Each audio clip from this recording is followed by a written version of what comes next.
خامسا jambo la tano ihdhar ayuha almuslim min al-iftar fi nahar ramadhan biduni udhrin. Nasaha nyingine ya tano muhimu kabisa kwetu sisi ambao tumediriki mwezi mtukufu wa Ramadhan. Ihdhar ayuha almuslim, tahadhari ewe muislamu, min al-iftari fi nahari Ramadhan, kutokamana na kufungua katika mchana wa Ramadhani biduni udhrin, pasi na udhuri. Hizi ni nasaha zinaelekezwa sasa kwa makobe, majitu ambayo yanakula hovyo tu katika mchana wa Ramadhani bila udhuru wowote, na saumu zinawajibika juu yao. Sheikh anasema tahadhari, tahadhari ewe muislamu kutokamana na kufungua katika mchana wa Ramadhani pasi na udhuru wowote. Lianna dhalika dhanbun adhimun, kwa sababu hakika jambo hilo ni dhambi kubwa. Kabiratun min kabairi dhunub, ni kubwa hilo dhambi, miongoni mwa madhambi makubwa kabisa, dhambi zito wewe kula katika mchana wa Ramadhani pasi na udhuru. Wakati qala al-Bukhari, na kwa hakika amesema al-Bukhari, wa yudhkaru an Abi Hurairata, na inatajwa, ametumia taghyiru sigha, wa yudhkaru wa yuqalu. Lugha hizi zinaashiria kutokuwa madhubuti riwaya. Sighatul jazmi lis-sahih wal-hasan wa sighatut tamrid lima siwahuma. Wa yudhkaru an Abi Hurairata rafa'ahu, na panatajwa kwamba kutokea kwa Abi Huraira ameinyanyua hadithi hiyo kwa kauli hii ni marfu'un ani nabii sallallahu alaihi wa alihi wasallam, na wala haijaishia kuwa ni athar peke yake, ni kauli ina hukumu ya rafu. Inasemaje?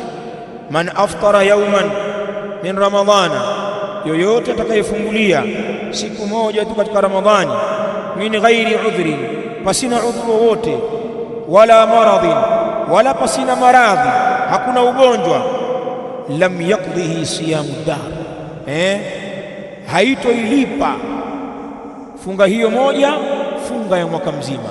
Lam yaqdihi siyamu dahri, haitoilipia funga ya mwaka mzima.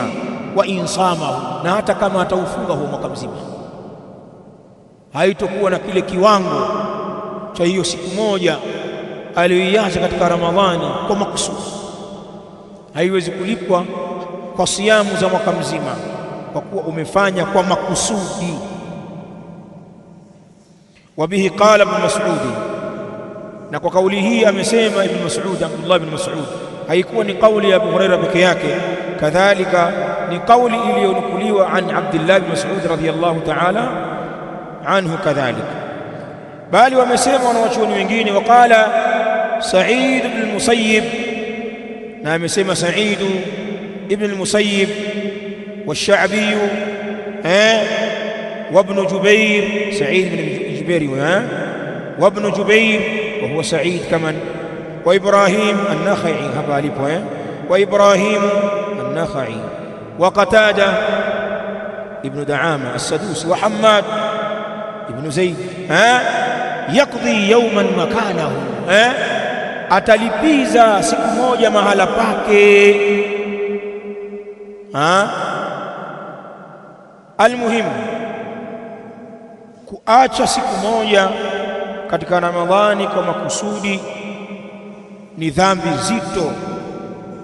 Baadhi ya maulama wa kisahaba wanaona siku hii hailipiki hata kama ukifunga mwaka mzima. Wengine katika wanawazuoni wanaona kwamba itatosheleza kulipiza siku moja mahala pake, maa kathrati alistighfar wa tauba, pamoja na kukithirisha istighfar na tauba. Na hii ndiyo kauli ya wengi katika at-tabi'in kwamba hiyo siku moja itatosheleza. Yaqdi yawman makanahu,